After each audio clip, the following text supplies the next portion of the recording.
नमस्कार, खबरों की खबर में आपका स्वागत है। मैं हूं संकेत उपाध्याय। सुप्रीम कोर्ट में अगर कोई मुद्दा आए तो वो निश्चित ही गंभीर होता है। अगर उस पर खुद चीफ जस्टिस चिंता जता दें तो गंभीरता का अंदाजा आप खुद भी लगा सकते हैं।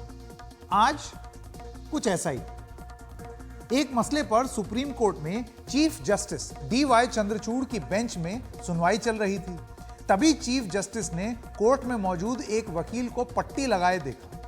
उन्होंने पूछा कि क्या हुआ।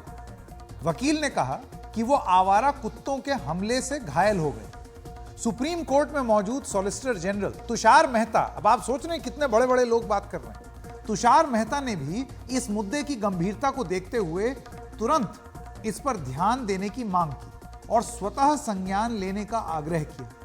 चीफ जस्टिस DY चंद्रचूड़ ने भी एक वाकये का जिक्र करते हुए कहा कि 2 साल पहले उनके लॉ क्लर्क पर सड़क पर कुत्तों ने हमला करके घायल कर दिया। ऐसे में सॉलिसिटर जनरल ने कहा कि यह एक गंभीर खतरा है। हाल ही में एक वीडियो सामने आया था। उत्तर प्रदेश में एक बच्चे को कुत्ते ने काट लिया। डॉक्टरों ने कहा कि अब कुछ नहीं किया जा सकता क्योंकि बच्चे को ऐसा बताया जा रहा है, रिपोर्ट्स बताती हैं कि रेबीज हो गया, कुत्ते के काटने से हो जाता है अगर आप इंजेक्शन ना लें। दरअसल बच्चा अपने पिता की गोद में दम तोड़ रहा था। बहुत ही भयानक तस्वीर थी। फिलहाल सुप्रीम कोर्ट ने इस मामले में स्वतः संज्ञान लेने पर कोई फैसला नहीं किया है, लेकिन मामले की गंभीरता इस बात से ही स्पष्ट है कि सुप्रीम कोर्ट में यह मसला इतनी गंभीरता से उठाया गया। सामने था तो उन्होंने पूछा कि क्या मामला है, तो उन्होंने डॉग बाइट का इशू बताया। तो उन्होंने पूछा तो उसके लिए बहुत ही गंभीरता से उन्होंने लिया भी और उसकी एक अलग प्रतिक्रिया दिखी कोर्ट के सामने और चीफ जस्टिस ऑफ इंडिया ने खुद लिया और खुद भी उन्होंने अपना एक्सपीरियंस शेयर किया कि मेरे क्लर्क के साथ भी ऐसी घटना हुई। तो ऐसे मामले बहुत बढ़ रहे हैं, बहुत आगे जा रहे हैं, जिसमें अलग अलग कोर्ट्स में अलग अलग डायरेक्शंस भी हुए। तो कोर्ट ने खुद कंसीडर किया है कि सुओ मोटो लेने की बात भी कही है। और क्योंकि ये मामले बढ़ रहे हैं, क्योंकि लोकल अथॉरिटी या गवर्नमेंट जो है इस पे बहुत सख्त कार्रवाई नहीं कर पा रही है, तो क्या वजह है, क्या कदम उठाए जाने चाहिए, इसके लिए कोर्ट को ये सुओ मोटो लेने की बात। ये बहुत बड़ा सीरियस मामला है। इस तरीके से खासकर जो कुत्तों की ये जो वारदात होती है सुबह और रात को होती है। पहले से ही है कि ये बांध के रखना है, टैग होना चाहिए, आवारा कुत्ते सड़कों पर नहीं होने चाहिए। म्युनिसिपल कमेटी की ड्यूटी है कि आवारा कुत्ते जहाँ भी हों उनको उठाकर लेकर एक जगह जो डेजिग्नेटेड जगह बनाई हुई है आवारा कुत्तों को रखने की, वहाँ पर उनका इलाज हो। परंतु ये अथॉरिटीज प्रॉपरली अपने आप अपनी ड्यूटीज को नहीं करती हैं। ये एक ऐसा मुद्दा है जिससे आम और खास कोई भी अछूता नहीं है। सुप्रीम कोर्ट में ऐसे बहुत सारे केस आए, सुप्रीम कोर्ट ने कई दिशा निर्देश भी जारी किए, लेकिन समस्या ज्यों की त्यों है, क्योंकि यहाँ मुद्दा ह्यूमन राइट्स बनाम एनिमल राइट्स का है। आवारा कुत्तों द्वारा काटने के मामले आए दिन सामने आते रहे। हफ्ते भर पहले का ही एक वाकया देखिए। 14 साल के एक बच्चे की रेबीज से मौत का मामला सुर्खियों में आया। एम्बुलेंस में अपने पिता की गोद में दर्द से कराहते इस बच्चे की तस्वीरों ने लोगों को काफी विचलित कर दिया। पुलिस से मिली जानकारी के मुताबिक इस बच्चे को करीब 2 महीने पहले एक आवारा कुत्ते ने काट लिया था। डर के मारे इस बच्चे ने अपने माता पिता को यह बात नहीं बताई। जब उसकी तबीयत खराब हुई तो कुत्ते द्वारा काटने की बात सामने आई। तब तक काफी देर हो चुकी थी। उसके पिता उसे कई अस्पतालों में लेकर के गए, लेकिन डॉक्टरों ने कहा कि काफी देर हो चुकी। बच्चे को रेबीज हो चुका था और इन्फेक्शन इतना फैल चुका था कि उसका इलाज संभव ही नहीं था। इस बच्चे ने दम तोड़ दिया। सोशल मीडिया पर इन तस्वीरों ने लोगों को काफी परेशान कर दिया। इस मामले में गाजियाबाद पुलिस ने 4 लोगों के खिलाफ केस दर्ज कराया। पुलिस ने कहा कि वो आवारा कुत्तों को शरण देते हैं। आरोप है कि उनमें से ही किसी एक कुत्ते ने बच्चे को काटा। हालांकि अभी इस मामले की तफ्तीश चल रही है। इसको लेकर के तमाम वर्जन भी सामने आ रहे हैं कि कौन सा कुत्ता था, किसका था, ये सब अभी जांच का विषय है। लेकिन आप ये सोचिए कि अगर उस बच्चे ने बता दिया होता, ये तो आप अपने घर में भी अपने बच्चों से बात कीजिए कि अगर कोई कुत्ता दांत भी गड़ा दे, खरोंच भी लगा दे, तो तुरंत आकर के घर में बताओ। क्योंकि ये जो वैक्सीन होती है ना रेबीज की, अगर ये आपको तुरंत लग जाएगी तो 100% कोई चिंता की बात नहीं है। इसकी एफिकेसी जो है वो 100% है।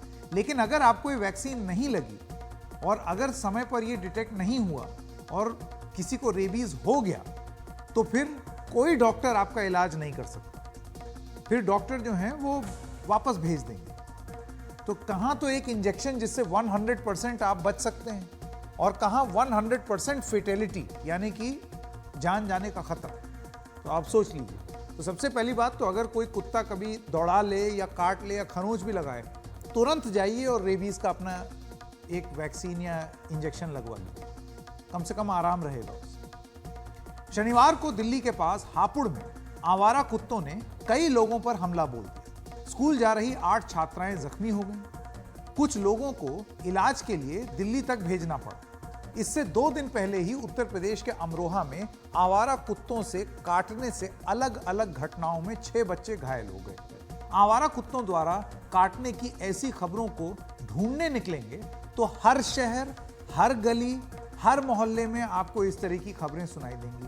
अब सुप्रीम कोर्ट में खबरें पहुंच गई तो आप सोचिए, सुप्रीम कोर्ट के जो चीफ जस्टिस हैं वो अपना कोई एक पुराना वाकया बता रहे हैं किसी के साथ जो हुआ। ये बड़ी आम बातें हैं और इससे मुंह मोड़ लेना कोई ठीक समाधान नहीं है। अब सवाल ये है कि ऐसी घटनाओं के लिए आप किसे जिम्मेदार माने?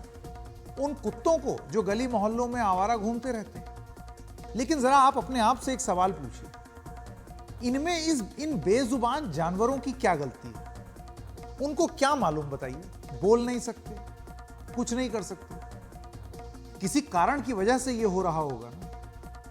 ये जो मैन एनिमल कॉन्फ्लिक्ट है, इसका समाधान आप कुत्ते से चाह रहे हैं? नहीं ना। इस संवेदनशील मुद्दे पर आगे बढ़ने से पहले आपको फिर एक बार बता दें, पहले भी हमने एक कार्यक्रम किया हुआ है जिसमें हमने ये बात सामने रखी है कि हम सब कुत्ता प्रेमी, जानवर प्रेमी, मैं खुद हूं। कुत्ता इतना प्यारा जीव है कि उनसे कभी किसी को नफरत नहीं हो सकती। मान लीजिए आप, इंसान के विकास क्रम यानी कि एवोल्यूशन में कुत्ते की बहुत खास जगह है, क्योंकि कुत्ते से ज्यादा वफादार साथी इंसान को नहीं मिल सकता। भले ही कोई आपका साथ छोड़ दे, आपका वफादार कुत्ता आपके साथ अंत तक वहीं रहता है। बहुत सारे ऐसे भी प्रकरण हुए हैं, आप तमाम स्टोरी सुनेंगे, किसी को कुत्ते को बहुत दूर छोड़ आए, वो पैदल दिनों दिन चल करके वापस आ गया, या रात में सब लोग सो गए, एक कुत्ता जगा हुआ है आपके इंतजार में। ये सब होता है। तो फिर ऐसा क्यों हो रहा है कि आए दिन देश में कभी किसी सोसाइटी, कभी किसी कस्बे में ऐसी तस्वीरें आती हैं जिससे पता लगता है कि आवारा या पालतू कुत्तों के काटने से लोग घायल हुए हैं और मर भी गए। कमजोर लोग, बच्चे, महिलाएं, बूढ़े आवारा या पालतू कुत्तों की हिंसा के शिकार ज्यादा हो जाते हैं। अगर आप ठीक से देखें तो कुत्तों के काटने से जुड़ी इन घटनाओं के लिए कुत्ते जिम्मेदार नहीं हैं। उनको ब्लेम करना गलत तरीका है, उनसे घृणा रखना गलत सॉल्यूशन, ये समाधान नहीं हो सकता। जैसे कि मैंने बताया, कुत्ता इंसान का सबसे वफादार साथी रहा है, ये उसकी बेसिक फितरत है। उसकी आंखों में एक मासूमियत दिखती है। मेरी बात अगर आपको बनावटी लग रही है तो आप देखिए, अपने आप आपको एहसास हो जाएगा।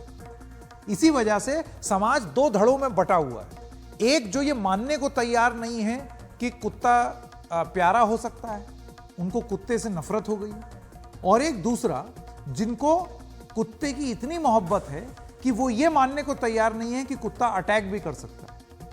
ये दोनों ही लोग अपनी अपनी परिस्थितियों के हिसाब से रिएक्ट कर रहे हैं। सच्चाई इसके बीच में है, जैसे कि हमेशा रहती है, सेंटर में, मध्यम मार्ग पर। कुत्ते अटैक भी कर रहे हैं और ये कुत्तों की फितरत भी नहीं है और ये उनकी गलती नहीं है। समाधान हमको ढूंढना।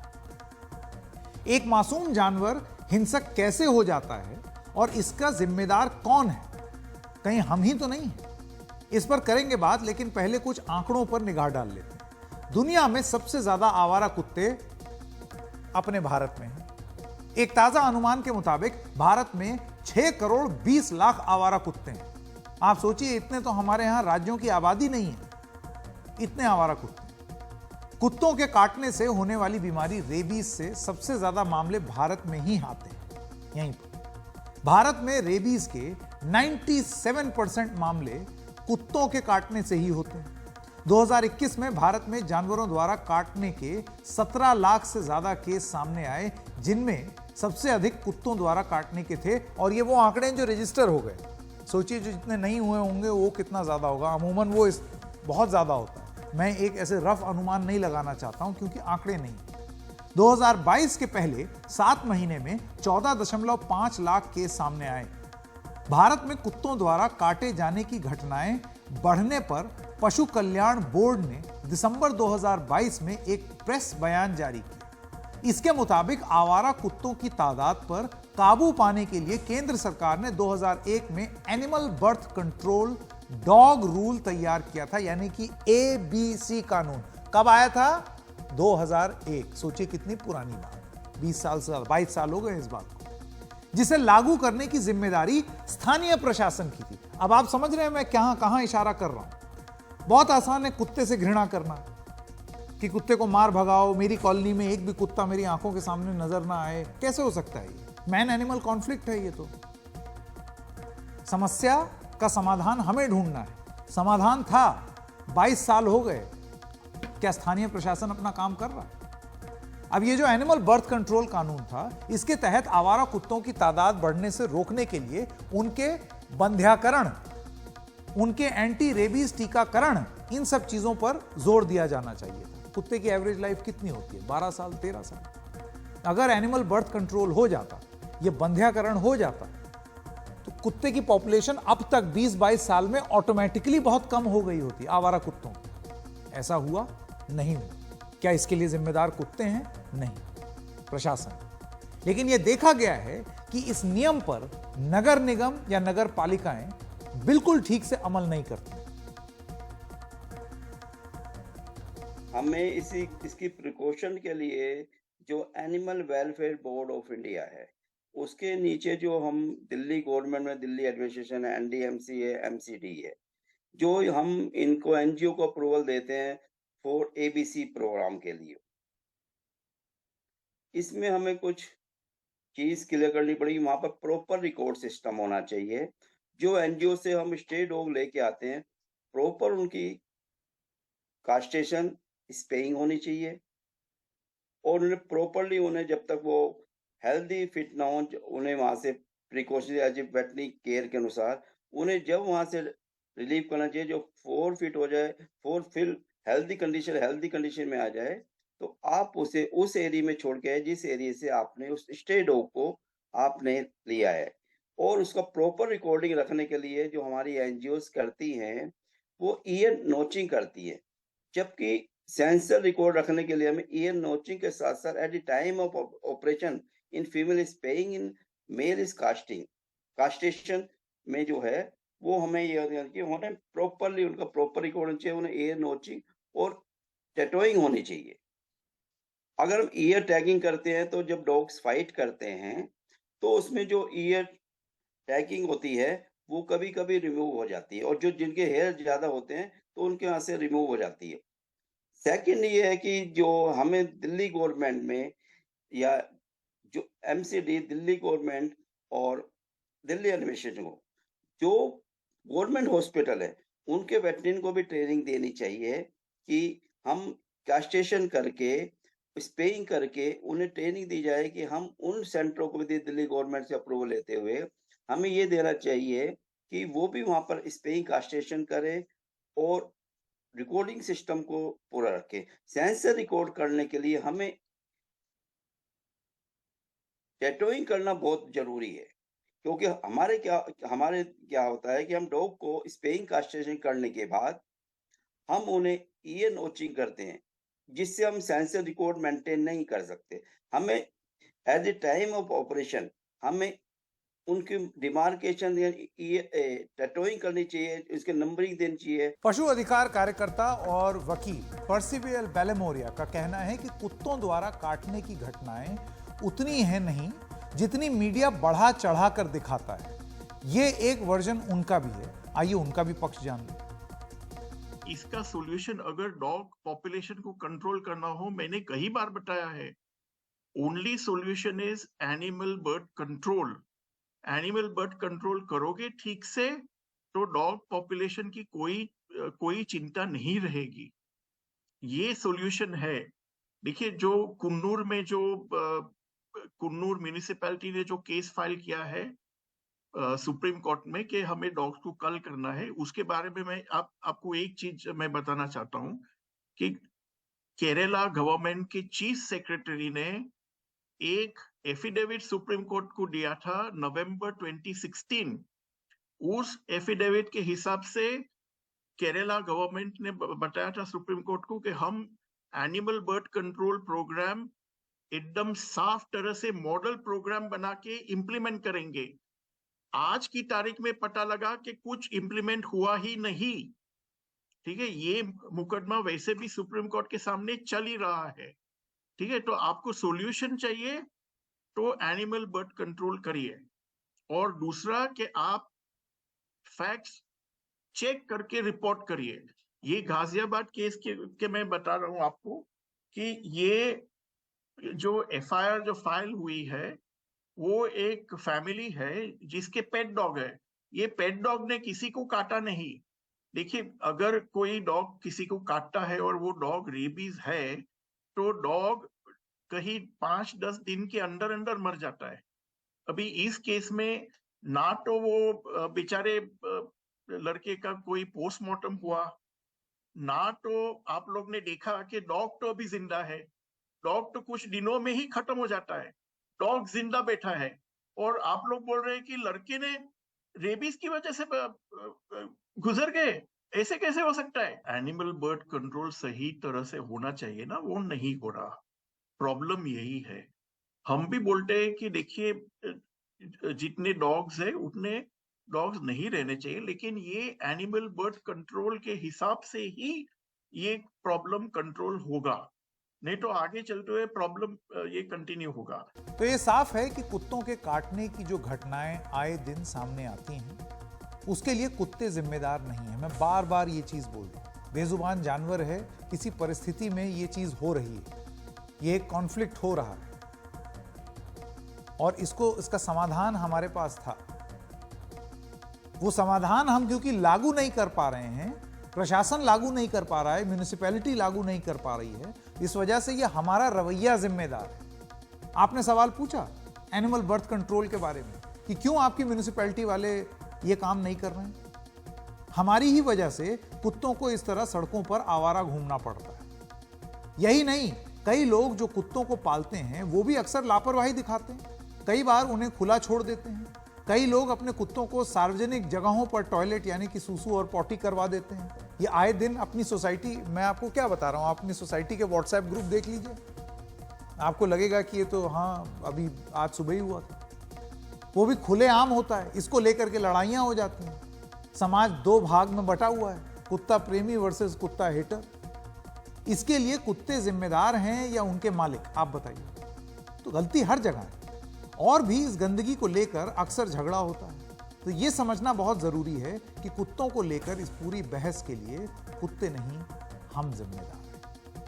और आइए अब आगे बात करते हैं एक और अहम मुद्दे पर जो दिल्ली में हुए G20 सम्मेलन की कामयाबियों से एक जुड़ा हुआ रहा, और एक बहुत महत्वपूर्ण मुद्दा है, यह आपको जानना पड़ेगा। हम अब अच्छी तरह समझ गए हैं कि क्लाइमेट चेंज यानी कि हमारी आबो हवा में बदलाव के पीछे एक बड़ी वजह है फॉसिल फ्यूल्स यानी कि जीवाश्म ईंधन, जैसे कि कोयला, पेट्रोल, डीजल, केरोसिन, गैस वगैरह।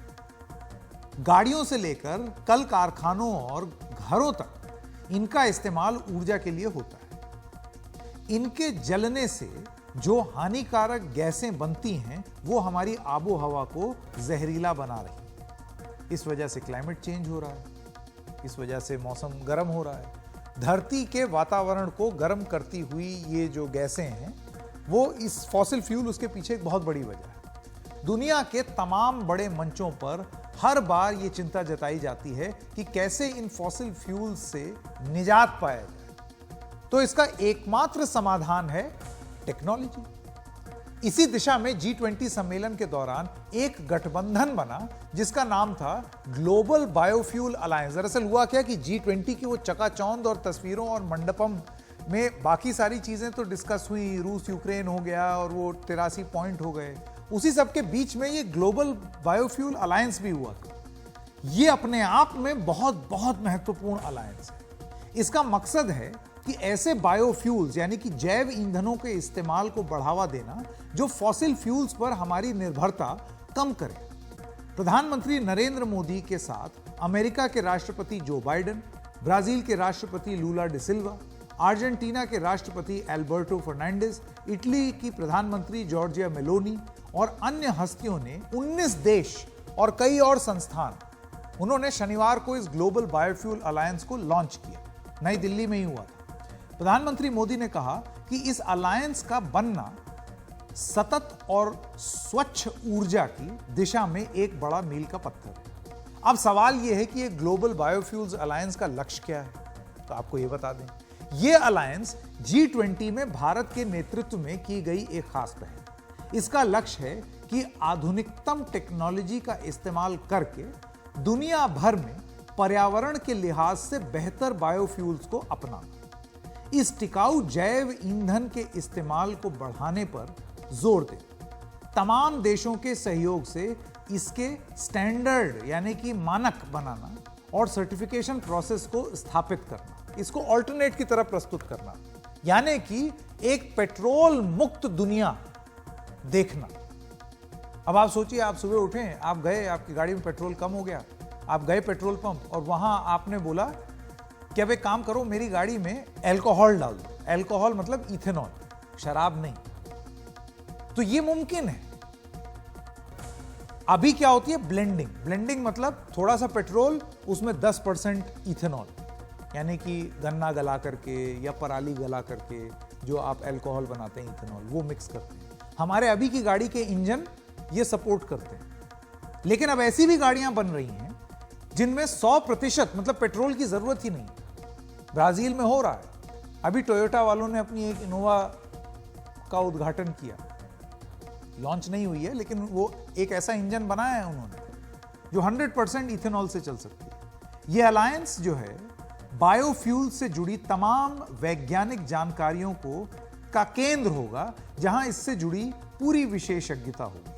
यह अलायंस बायोफ्यूल से जुड़ी टेक्नोलॉजी के एक्सचेंज में मदद करेगा। इसके इस्तेमाल से स्वच्छ ईंधन की दिशा में बढ़ने की दुनिया की कोशिशें और मजबूत होंगी और भारत भी इसमें एक बड़ी अहम भूमिका निभा रहा है। आप जानते हैं 2070 तक ये लक्ष्य भारत नेट जीरो का लेकर के चल रहा है कि हम लोग पोल्यूशन एकदम नेट जीरो कर दें। इंडियन बायोगैस एसोसिएशन के मुताबिक ये अलायंस अगले 3 साल G20 देशों में $500 अरब के नए मौके तैयार करेगा। बायोफ्यूल्स में भारत की भूमिका इसलिए अहम है क्योंकि यहां बायोफ्यूल्स के लिए जरूरी फैसलों की पैदावार काफी होती है, जैसे गन्ना, जत्रोफा, पाम और कई तरह के तिलहन।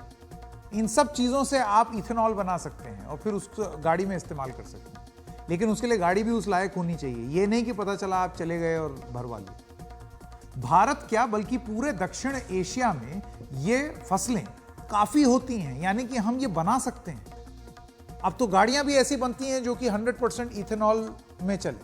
अभी भारत में इसके लिए इथेनॉल ब्लेंडेड पेट्रोल यानी कि EBP, थोड़ा सा पेट्रोल 91% और 10% उसमें इथेनॉल, इसको बढ़ा करके 20% किया जा रहा है, जो 2025 तक का टारगेट है सरकार का कि 2025 तक वो 20% हो जाएगा।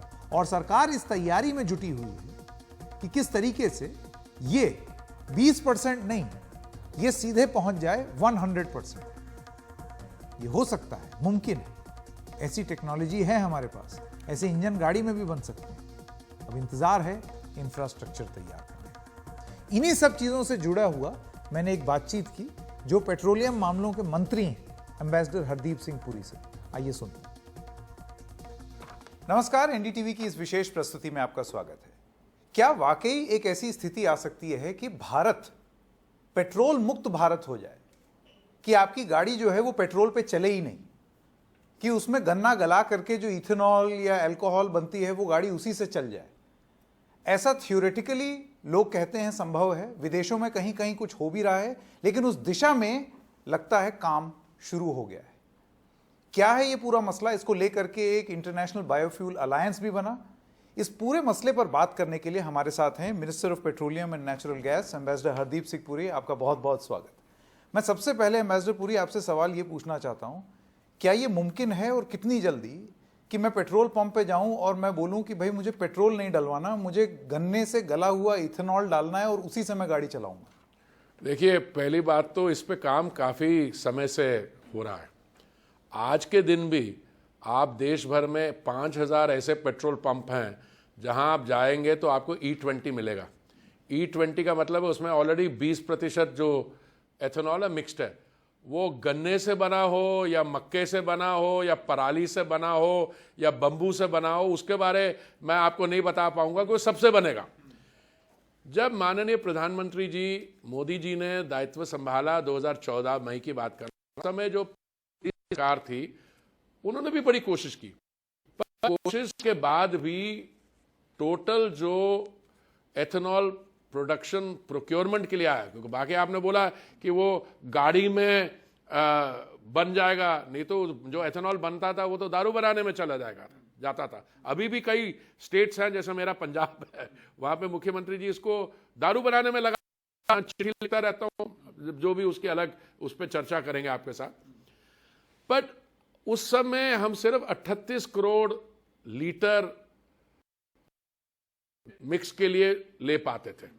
आज वो चलते चलते हम 12% ब्लेंडिंग पर पहुंच गए हैं। आज 38 करोड़ से लेके हम 5,065 करोड़ तक पहुंच गए हैं, और हमने ये एनालिसिस किया है कि 20% मिक्सिंग जो टारगेट हमारा 2030 था वो 2025 तक कर देंगे। हमें 1,000 करोड़ लीटर उसमें हमें मतलब चाहिए। मेरी जो गाड़ी है उसमें बिना कुछ एडजस्टमेंट किए 20% बायोफ्यूल मिक्स करके पेट्रोल अभी से ही इस्तेमाल हो सकता अभी से हो रहा है अभी लेकिन दिल्ली आगे... में अब देखिए ऑलरेडी E20 5,000 जगह मिल रहा है, और ये 20% की जो ब्लेंडिंग का लिमिट है कहाँ से आया?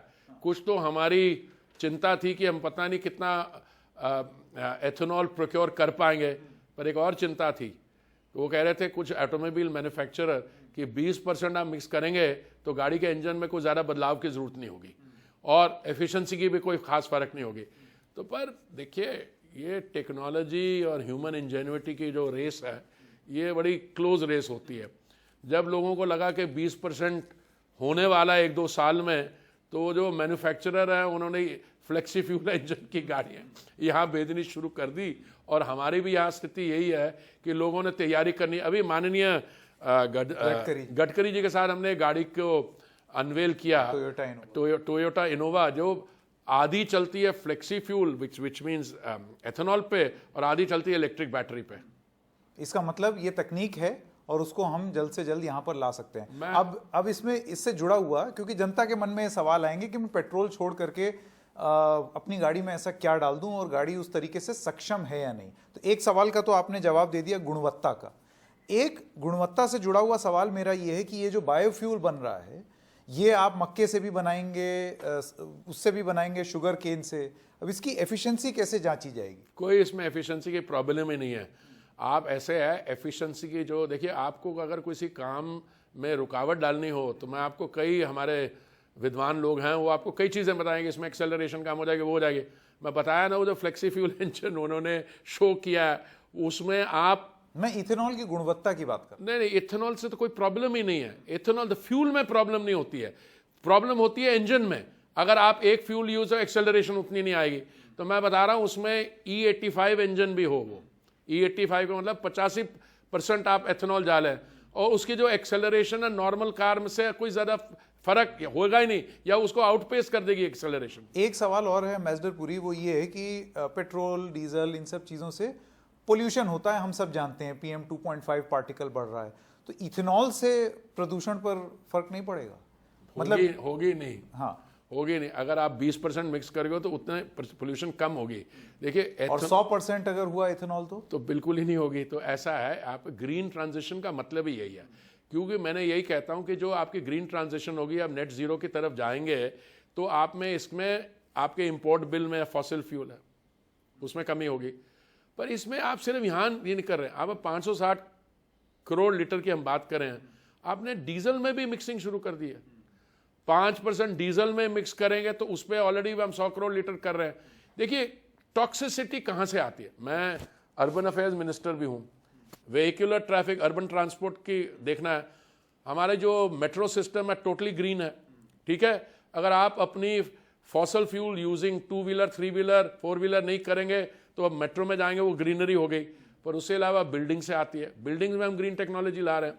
पर अगर आप मान लीजिए तो हमारी आइडियल सिचुएशन है, ग्रिड हमारी ग्रीन हुई और इलेक्ट्रिक व्हीकल हुआ, वो तो टोटल ग्रीन है। इलेक्ट्रिक व्हीकल में वैसे ही एमिशंस कम होगी अगर ग्रिड ग्रीन नहीं भी है तो हमें ये बहुत तेजी से ट्रांजिशन आने वाला है। कुछ जल्दी जल्दी से मैं आपसे सवाल पूछना चाहता हूं। एक तो जब ये इथेनॉल आएगा, इसकी कोई टाइम फ्रेम है कि कब तक आएगा? आपने 2025 का, ये तो 20% मिक्सिंग, मैं पूरा ओवरऑल 100% की बात। देखिए 100% को भी ना हम एम करते हैं ना वो मार्केट फोर्सेस पे होता है। मुझे लगता है अगर एथेनॉल की कंपटीशन करनी पड़ी फॉसिल फ्यूल को तो फॉसिल फ्यूल अपना दाम कम कर देगा क्योंकि वो आउट ऑफ मार्केट ना चला जाए। समझे ना? यही मेरा अगला सवाल है कि क्या एज अ कंज्यूमर मैं ये समझूं कि मेरा पेट्रोल, जब मैं पेट्रोल पंप पे जाऊंगा तो इस ब्लेंडिंग और मिक्सिंग की वजह से ये दाम कम होगा, तो तभी तो मेरी जेब पर कम खर्चा। तभी तो ब्राजील में लोग फ्लेक्सी फ्यूल इंजन यूज करते हैं। अगर एक दिन पेट्रोल का दाम ऊपर है और तो एथेनॉल का ये नीचे, लेने पूरा लगे। एथेनॉल यूज कर लेते हैं। अगर एथेनॉल का दाम बढ़ जाता है, इसमें देखिए आप एथेनॉल भी तो किसी से प्रोक्योर करेंगे, शुगर कोऑपरेटिव होगी या मक्के की कोऑपरेटिव होगी या पराली बनाने वालों की होगी, किसी से करोगे ना तो एक दूसरे के कंपटीशन में होगा, पर ओवरऑल दाम नीचे आएगा। मैं ये पूछना चाहता हूं कि इतनी जब इथेनॉल की डिमांड बढ़ेगी, आप उस तरीके की योजना बता रहे हैं, तो इतना हमारे पास सप्लाई है कि हम वो इथेनॉल मुहैया करा सकते? देखिए मैं फूड प्रोडक्शन की बात बताता हूँ आपको। कहाँ हमने शुरू किया था, आज मैं सऊदी अरेबियन डेलीगेशन के साथ था, वो कहते 20 साल पहले कोई चावल नहीं खाते थे, उनके स्टेपल डाइट में नहीं था, आज सिर्फ बासमती खाते हैं। तो मैं ऐसे है, आप बना पाओगे और आप बनाओगे तब भी। शुरू में मेरे पास लोग आते थे, सर हम एथेनॉल प्लांट लगाने जा रहे हैं। मैंने कहा आपको बधाई हो, आप लगाइए। सर एक बाई का एग्रीमेंट कर लीजिए। आप जो प्लांट लगा रहे हैं, कोई मेरे पास बाई एग्रीमेंट के लिए आ ही नहीं रहा। उसको पता है कि जो सरकार की नीति, मोदी जी की नीतियां हैं, उसमें एथेनॉल तो जरूरी होगा ही होगा। हमें यहाँ बना देगा, नहीं तो वो दारू के वाले को बेच देगा, तो एथेनॉल तो बनेगा। दो आखिरी सवाल। पहला तो ये, क्या आप एनविजन करते हैं सरकार में बैठे कि एक पेट्रोल मुक्त भारत हो सकता है या मुमकिन है? पोल्यूशन के दृष्टिकोण से आप बाहर से इंपोर्ट करेंगे, उसका खर्चा सरकार को लगता है। देखिए मैं ट्रेन डिप्लोमेट रहा हूँ, 39 ईयर्स मैंने किया। आप मेरे से ऐसे शब्द न कहें। आप यही इंटरव्यू 4 साल बाद मैं कहीं रिटायरमेंट में रह रहा हूँ, कुल्लू मनाली में हवाई डिप्ले कर, आपने बोला था पेट्रोल मुक्त होने। देखिए this is all an effort towards green fuels. Petrol free तो मैंने कभी कहा ही नहीं है। और चलिए 2030 में होगा या 2040 में होगा, आप जवान हैं, आपके समय में हो जाएगा। बट मैं ये कह रहा हूं, this is all an effort and a journey in that direction. मेरा आखिरी सवाल ये, इसको लेकर के एक बहुत बड़ा अलायंस बना, हमने G20 में देखा। वो तस्वीरें दरअसल और G20 के फंक्शन की वजह से शायद उनको उतनी इंपॉर्टेंस नहीं मिली जितनी मिलनी चाहिए। ग्लोबल बायोफ्यूल्स अलायंस, ये अलायंस क्या करेगा एम्बेसडर? 19 देश हैं, 12 इंटरनेशनल ऑर्गेनाइजेशन है। और ये इसकी विशेषता क्या है? अभी अलायंस बनी नहीं, इन्होंने लिखित में दे दिया कि हम बनने जा रहे हैं। This is the speciality. मैं माना अगर एक अलायंस होगी जो इनमें पार्टिसिपेटिंग ऑर्गेनाइजेशंस हैं, ब्राजील में, यूएस में, जब वो लोग अपने लोगों का, मेरे पास ऑलरेडी फोन कॉल आया। कल तक इंटरनेशनल एनर्जी एजेंसी कह रही थी, जब मैंने कहा था कि $92 बिलियन की मार्केट है, उन्होंने बोला नहीं 92 नहीं, 192 बिलियन। हमारी बायोगैस एसोसिएशन कह रही है आप क्या बोल रहे हैं, ये तो $500 बिलियन की मार्केट। मैं दावे से कहता हूं, here I will stick my neck out, this could be a $1 trillion market. Biofuels, yes, तो ये सरकार it से could be and all the stakeholders will cooperate, it can be a $1 trillion one। ये सरकारों का अलायंस है या उनके चलते जो कंपनीज हैं वो भी इसको हम वर्चुअली डील करेंगे। हम स्टेक होल्डर्स जो हैं, कोऑपरेटिव सोसाइटीज, ग्रेन की, शुगर की, मक्के की, पराली की, अब उनकी तरफ से प्रेशर आएगा कि हम ज्वाइन करना चाहते हैं, और वो कहेंगे इसको, इसमें जो काम होगा स्पेसिफिकेशन पे, टेक्निकल स्टैंडर्ड्स पे, और एक वर्चुअल मार्केट प्लेस हम इसका क्रिएट करने जा रहे हैं। एम्बेसडर पुरी, बहुत बहुत धन्यवाद। Thank you. मध्य प्रदेश सरकार ने पहले सावन में 450 रुपए में गैस सिलेंडर देने की बात कही थी। अब ऐलान किया है कि पूरे साल लाडली बहनों को 450 रुपए में गैस सिलेंडर मिलेगा। बची रकम सरकार भर देगी। गौरतलब है कि चुनाव आ रहे हैं अभी मध्य प्रदेश में। हालांकि सावन में हितग्राहियों की शिकायत रही कि उन्हें इसका लाभ मिला ही नहीं। अभी भी गैस एजेंसी के कर्मचारी असमंजस में हैं। राज्य में कई बहनें तो ऐसी हैं जिन्हें अभी तक उज्ज्वला का लाभ मिला ही नहीं। अनुराग द्वारी की ये रिपोर्ट। सावन के महीने में 27 तारीख को मैंने कहा था कि सावन में रसोई गैस का कनेक्शन कितने रुपया में दूंगा? 450 में। और अब जो लाडली बहनाएं हैं एक योजना लेके आ रहे हैं जिनमें 450 रुपया में ही बहनों को रसोई गैस का कनेक्शन मिले, बाकी पैसे हम भरवाएंगे। मध्य प्रदेश में कांग्रेस के सत्ता में आने पर 500 रुपए में गैस सिलेंडर की गारंटी के जवाब में बीजेपी ने 450 रुपए में सिलेंडर देने का ऐलान कर दिया। लेकिन भोपाल के नेहरू नगर में स्थित भारत गैस और दूसरी कंपनी के वितरकों से ग्राहक झगड़ रहे हैं। वितरकों को कोई जानकारी नहीं है। अभी उसका कोई डिसाइड नहीं किया है कि कब से लागू करेंगे, कब से लाडली योजना के या नॉर्मल व्यक्ति उसके खाते में कब से पैसे जाएंगे, ऐसा कोई जानकारी अभी हम लोगों को नहीं है। तो अगर लोग आते तो क्या बोलते हैं? वो तो गवर्नमेंट की पॉलिसी, हम तो उनको बोलते हैं जब भी आएगा तो बैंक खाते में आए। सस्ती गैस नहीं मिलना एक दिक्कत है, लेकिन बड़वानी के पलसूद में खालसा नगर में दया कौर जैसे कई परिवार हैं जहां उज्ज्वला का लाभ अभी तक नहीं मिला। जब हम बाहर थे तभी चूल्हे का धुआं आ रहा था, तो हम समझ सकते हैं कि यहाँ पर जो उज्ज्वला योजना है उसके तहत भी कोई राहत नहीं मिली है। यहाँ चूल्हा ही है इस तरह से और इसी पर जो 20 लोगों का खाना बनता होगा। आपका नाम? दया कौर। दया कौर। हाँ। दया जी, आप लोग को उज्ज्वला योजना के लिए गैस सिलेंडर कभी नहीं मिला? कहीं नहीं मिला। गैस का आधार कार्ड भी नहीं बना सर, कहीं भी नहीं बना मेरा। आधार कार्ड पहचान पत्र कहीं भी नहीं बना। क्यों नहीं बनाते हैं? क्या बनाता नहीं, गए भी पंचायत में नहीं बन रहा बोल दिया। अच्छा। हाँ। तो 20 लोगों का खाना चूल्हे में बनाने में बहुत हाँ 20 दिक्कत आती है। लकड़ी भी नहीं मिलती बारिश के दिन में। लकड़ी बेले से बनाते, कोई पन्नी कागज डहड़ा के बनाते हैं सर, ऐसी मुसीबत है। लकड़ी नहीं मिली तो भूखे सो। हाँ भूखे सोए शाम को, तो लकड़ी नहीं मिली ऐसे ही। इनका तो कोई मकान नहीं है ना कहीं। ये देखो, ये गीला कीचड़, इसमें रह रहे हैं। अपने भैया के लिए मकान बांधो। मकान चाहिए आपको? हाँ मकान चाहिए मेरे को। अच्छा। मकान बांधो, सीताराम के लिए मकान बांधो, दोते पोते नाते सभी मेरे। मकान चाहिए? हाँ मकान चाहिए। और उज्ज्वला में सिलेंडर गैस नहीं चाहिए? हाँ उज्ज्वला योजना में जो गैस सिलेंडर मिलता है वो नहीं चाहिए? नहीं मिला। नहीं मिला? नहीं मिला, नहीं मिला। लकड़ी जी, लकड़ी पन्नी चुन के लाती है गाँव में। ये लड़की है, देख लो ना, वो चूल्हा उधर राख का चूल्हा दिखेगा अपने यहाँ। कोई गैस नहीं है, गैस का चूल्हा नहीं, लकड़ी से लगा के रोटी बनाई। गैस सिलेंडर अब 908 रुपए में मिल रहा है, लेकिन उज्ज्वला के हितग्राहियों के लिए अभी भी बहुत महंगा है। सूचना के अधिकार के तहत मिली जानकारी बताती है कि पिछले साल उज्ज्वला योजना के 1 करोड़ 18 लाख हितग्राहियों ने एक भी सिलेंडर रिफिल नहीं करवाया, जबकि लगभग 1.5 करोड़ हितग्राहियों ने केवल एक बार सिलेंडर भरवाया था। मध्य प्रदेश में 1 करोड़ 87 लाख गैस कनेक्शन हैं, जिसमें से 82 लाख कनेक्शन उज्ज्वला के हैं। लेकिन फ़ायदा मिलने में दिक्कत ये है कि ये कनेक्शन या तो पति के नाम पर है या किसी और के नाम पर। जिन महिलाओं के नाम पर कनेक्शन है वो लाडली बहनें हैं या नहीं, इसकी पहचान एक चुनौती है। खाद्य विभाग तेल कंपनियों से डेटा मिलने का इंतजार कर रहा है, लेकिन तेल कंपनियों को भी ये नहीं पता कि लाडली बहनें कौन हैं। उज्ज्वला में फिलहाल हर महीने राज्य में 60 करोड़ रुपए की सब्सिडी जाती है। लाडली बहनों के जुड़ने से 20 से 25 करोड़ रुपए का अतिरिक्त बोझ आएगा। कुल मिलाकर ऐलान की फाइल मंत्रालय से निकल चुकी है, लेकिन हितग्राहियों के घरों तक पहुंचने में वक्त लग रहा है। बगैर गैस के चूल्हा तो नहीं, लेकिन ग्राहकों का गुस्सा जरूर सुलग रहा है। लाडली बहनाओं को अब 1250 रुपये प्रति महीने, गैस सिलेंडर 450 रुपये में पूरे साल गरीब बहनों के लिए। माना जा रहा है कि ये सब महिला हितग्राहियों के वोट को अपने पाले में लाने के लिए किया जा रहा है, लेकिन कई महिला हितग्राही भी ये कहने लगी हैं फ़ायदा तभी मिलेगा जब सरकार से उन्हें फ़ायदा मिलेगा। भोपाल से अपने कैमरा सहयोगी रिजवान खान के साथ अनुराग द्वारी, एनडीटीवी इंडिया।